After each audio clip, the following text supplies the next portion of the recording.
सिंध धरती जी अजीम हस्ती पीर साहब पागारो शाह मर्दान शाह छटरदणी बादशाह जो विछोड़ो। सिंध जी धरती हर दौर ऐं हर वक्त में अनमोल ऐं अज़ीम हस्तियन के जन्म दिनो है। उन्हनि हस्तियन बेदाग ऐं बेखौफ रही पंहिंजी धरती सिंध मथां तन मन ऐं धन कुर्बान कयो। 5000 साल जी क़दीमी तहज़ीब जी वारिस सिंध ऐं हर वक्त सिंध जी सरसब्ज़ ऐं शादाब सरज़मीन एक सोन वर्णीअ जो ॾेख ॾींदी रही आहे। उन्हनि में हुननि जो रूहानी पेशवा आहे फंक्शनल मुस्लिम लीग जो सरबराह पीर साहब पागारो शामिल हो। पीर साहब पागारो 22 नवंबर 1928 ते खैरपुर ज़िले जो मशहूर शहर पीर जो ॻोठ में इमाम इनकलाब पीर सैयद सिफ़ुद्दौला शाह राशिदी सूर्या बादशाह जे घर में पैदा थियो। पीर साहब पागारे जो असल नालो शाह मर्दान शाह सानी हुयो। इन सोणी धरती ते जंहिं पंहिंजी पैदाइश जो शर्फ बख्शियो। पीर साहब पागारे शुरुआती तालीम पीर जे ॻोठ में हासिल कई। बाद में कुछ वक्त कराची ऐं उन खां पोइ अलीगढ़ यूनिवर्सिटी में तालीम हासिल कई। पंहिंजे वालिद सूर्या बादशाह गिरफ्तारी खां पोइ संदसि तालीम मुतासिर थी।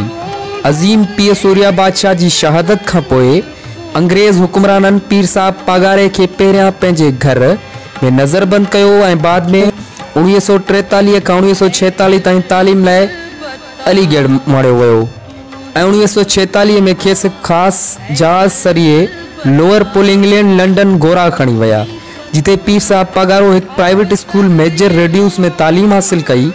उते पाण अंग्रेज़नि जी गिरफ्तारी हेठि रहिया। पीर साहब पागारे के उते एडमिनिस्ट्रेशन जी तालीम ॾिनी वई, जॾहिं त पीर साहब पागारे के ज़बरदस्ती ईसाईयत फ्रेंच ऐं लैटिन जी तालीम पूर्ण ॾिनी वई। पीर साहब पागारे बाद में बरतानिया में रही ग्रेजुएशन कई। पाकिस्तान जे वज़ीर आज़म लियाकत अली खान 1949 में लंडन में मुलाक़ात कई ऐं खेसि वतन वापसि आंदो। पाकिस्तान हुकूमत पीर साहब पागारे जी गादी के तस्लीम कयो। पीर साहब पागारो के 4 फरवरी 1952 ते पग बदराई वई। दिस्तारबंदी वक्त रवायती तौर पीर पागारे जो खिताब पिणु मिलियो।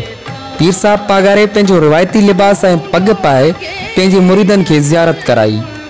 हू हर 27 रिजब ईद उल फितर ईद उल उज़ा ते रवायती लिबास ऐं पग पाए मुरीदनि खे ज़ियारत कराईंदो हुयो ऐं हमेशा पंहिंजे खिताब में मुरीदनि खे चवंदो हो त पाड़ेसिरनि जी इज़त कयो, पंहिंजे न्याणियुनि खे तालीम ॾियारियो ऐं कानून जो एहतराम कयो। पीर साहब पागारो टाइम जो घणो पाबंद हुयो।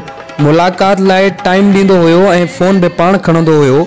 जेको टाइम ॾींदो हो उन ते मिलंदो हुयो। जेको बि पीर साहब पागारे सां मिलण ईंदो हो उन सां टाइम ते मिलंदो हुयो। उन जो टाइम ख़त्म थियण ते खेसि चवंदो हुयो त तव्हांजो टाइम ख़त्म थी चुको आहे, हाणे तव्हां वञी सघो था। पीर साहब पागारो हर माण्हू सां उथी बीह अची पाण दरबाव करे मिलंदो हुयो। पीर साहब पागारे जी वफ़ात खे क़ौमी सहनो करार ॾिनो वियो आहे, छो त पीर साहब पागारो मुल्क जो वॾो असासो हुयो। पीर साहब पागारे जा 12 ख़लीफ़ा आहिनि ऐं हिकु चीफ ख़लीफ़ो पिणु आहे। पीर साहब पागारो जी दरगाह जी सार संभार हर महीने हिकु ख़लीफ़ो हलाईंदो आहे ऐं पीर साहब पागारो सभ खां वेझो जमायत जो हुयो। पीर साहब पागारो पाकिस्तान जो वॾो हामी हो ऐं JSQ सां वेझो रहंदो हो। पीर साहब पागारे 1965-1973 में पंहिंजे फ़ौज हुरमुजाहिद फोर्स पाकिस्तान आर्मी सां गॾु करे हिंदुस्तान सां लड़ाई कई ऐं हुरनि वॾा वॾा क़िला फ़तह पिणु कया। जंहिं बाद पीर साहब पागारे पंहिंजी ॾाहप सां पंहिंजी हुरमुजाहिद फोर्स के आर्मी जो हिस्सो बणाए छॾियो ऐं हुरमुजाहिद फोर्स के पाकिस्तान आर्मी में पघार बि मिलंदी आहे। हींअर बि तमामु घणा हुरमुजाहिद पाकिस्तान आर्मीअ सां गॾु सरहदनि ते पाकिस्तान जी हिफ़ाज़त लाइ वेठल आहिनि। पीर साहब पागारो पंहिंजी ज़िंदगीअ में कंहिं सियासतदान या हुक्मरान वटि हली न वेंदो हो, पर हर हुक्मरान संदन वटि हली ईंदा हुआ ऐं सियासत बाबति संदसि रहनुमाई वठंदा हुआ। पीर साहब पागारो पंहिंजे खिताब में पहिरियां हुर जमायत खे अवलियत ॾींदो हो। चवंदो हुयो त सभ खां पहिरियां मुंहिंजा हुर आहिनि, बाद में ॿिया। पीर साहब पागारो सियासत जो हिकु खुलियल किताब हुयो जेको हमेशा सच ॻाल्हाईंदो हुयो।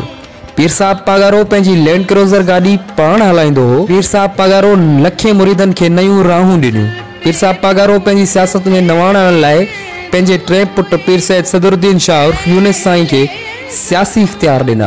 पीर साहब पागारे जे पीउ सूर्या बादशाह जूं 1947 में पाकिस्तान खे आज़ाद कराइण में बि कोशिशूं शामिल आहिनि। पीर साहब पागारे पहिरें पंहिंजी सियासी शुरूआत मुस्लिम लीग क़यूम ग्रुप खां कई। साण सभिनी मुस्लिम लीगनि जा सरबराह मुलाक़ात कंदा हुआ ऐं किंगरी हाउस हमेशा सियासत जो गढ़ हूंदो हो। पीर साहब पागारे 2 शादियूं कयूं, जिन मां पहिरीं शादी मुल्तान जे मखदूम ख़ानदान मां कई। जंहिंमां खेसि न्याणनि जो औलाद ऐं 3 पुट पीर सैयद सिफ़तुल्लाह शाह राशिदी उर्फ़ राजा साईं, पीर सैयद अली गौहर शाह राशिदी, पीर सैयद सदरुद्दीन शाह राशिदी उर्फ़ यूनिस साईं जो औलाद हो।